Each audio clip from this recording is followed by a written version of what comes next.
बिस्मिल्लाहिर्रहमानिर्रहीम नहमदुहु व नुसल्ली अला रसूलिल करीम अम्मा बाद फ़ाऊज़ु बिल्लाहि मिनश्शैतानिर्रजीम बिस्मिल्लाहिर्रहमानिर्रहीम। आज का हमारा मौजू है नमाज पढ़ने का मकसद।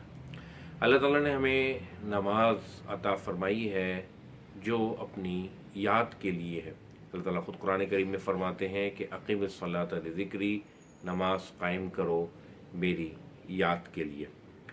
मगर हम देखते हैं कि जब हम नमाज़ पढ़ते हैं तो हमारी नमाज में तवज्जो नहीं रहती और नमाज में कोई कैफियत नहीं बनती। उसकी क्या वजह है?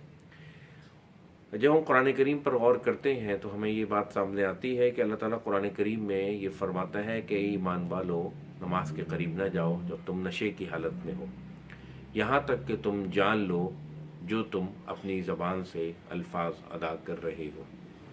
तो जब हम नमाज़ पढ़ते हैं तो हमें नमाज में जो चीज़ हम सुन रहे होते हैं और जो चीज़ हम पढ़ रहे होते हैं खुसूसन, तो वो समझ में नहीं आ रहे होते, ना हम उसको जानने की कोशिश करते हैं। तो ये नमाज को जान कर पढ़ना ये इतना ज़रूरी है कि अल्लाह ताला फरमा रहे हैं कि जब तुम नशे की हालत में हो तो नमाज के करीब न जाओ, यहाँ तक कि तुम जान लो जो तुम अपने ज़बान से अल्फाज अदा कर रहे हो। तो हम शराब के नशे में तो नहीं होते, मगर हम नावाक़फ़ियत के नशे में ज़रूर होते हैं, अपने कामों में के नशे में ज़रूर होते हैं, अपने कामों को याद कर रहे होते हैं। इसलिए नमाज के अंदर हमारी वो कैफियत नहीं बनती जो बननी चाहिए। और फिर नमाज के बारे में जो अल्लाह ताला फरमाते हैं कि इन्नस्सलात तन्हा अनिल फ़हशाई वल मुनकर, कि बेशक नमाज फ़हाशी और बुराइयों से रोकती है। बिलाशुबा नमाज फ़हाशी और बुराइयों से रोकती है। हम देखते हैं कि नमाज के बाद हमारे अंदर कोई तब्दीली रोनुमा नहीं होती, कोई हमारे अंदर सेंसेशन फील नहीं होती, कोई हमारे अंदर कैफियत नहीं बनती है। तो अल्लाह ताला ये फरमाते हैं कि जो मोमिनीन हैं दर हकीकत वो कौन है? इन्नमल मुमिनून अल्लज़ीना इज़ा ज़ुकिरल्लाह वजिलत क़ुलूबुहुम, जब उन पर अल्लाह का जिक्र किया जाता है तो उनके दिल डर जाते हैं। व इज़ा तुलियत अलैहिम आयातु, और जब उन पर अल्लाह की आयतें तिलावत की जाती हैं, ज़ादतहुम ईमाना, तो उनका ईमान बढ़ने लगता है। व अला रब्बिहिम यतवक्कलून, और वो अपने रब पर तवक्कुल करते हैं। अंबिया की नमाज कैसी थी? कुरान करीम में हज़रत सूरह मरियम में अल्लाह ताला ने तकरीबन 12 अंबिया का जिक्र करने के बाद फरमाया है कि ये सब औलाद आदम में से थे, और इनमें वो लोग भी थे जिनको हमने नूह के साथ किश्ती में सवार कराया।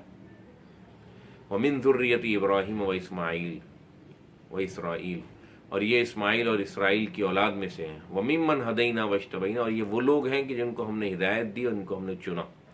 इज़ा तुतला अलैहिम आयातुर रहमान, जब इन पर रहमान की आयतें तिलावत की जाती थीं, खर्रू सुज्जदन व बुकिया, तो वो सिजदे में गिर पड़ते थे और रोते थे।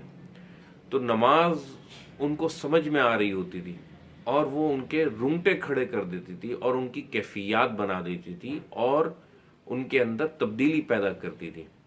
तो अगर हम भी अपनी नमाज अंबिया की नमाज की तरह बनाने की कोशिश करें, यानी उसको समझ कर पढ़ें, क्या पढ़ा जा रहा है उस पर गौर करें, क्या सुना जा रहा है, क्या इमाम साहब पढ़ रहे हैं उस पर गौर करें, और जो हम अपनी ज़बान से अल्फाज अदा कर रहे हैं उन पर गौर करें, तो इंशाअल्लाह हमारी नमाज जो है वाक़ईतन वो नमाज बन जाएगी कि जिसके समरात अंबिया को हासिल थे, सहाबा को हासिल थे।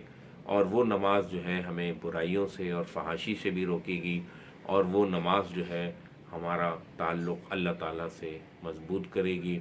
अल्लाह ताला हमें कुरान करीम को समझ कर पढ़ने की तौफ़ीक़ अता फ़रमाए और इस पर गौर करने की तौफ़ीक़ अता फ़रमाए।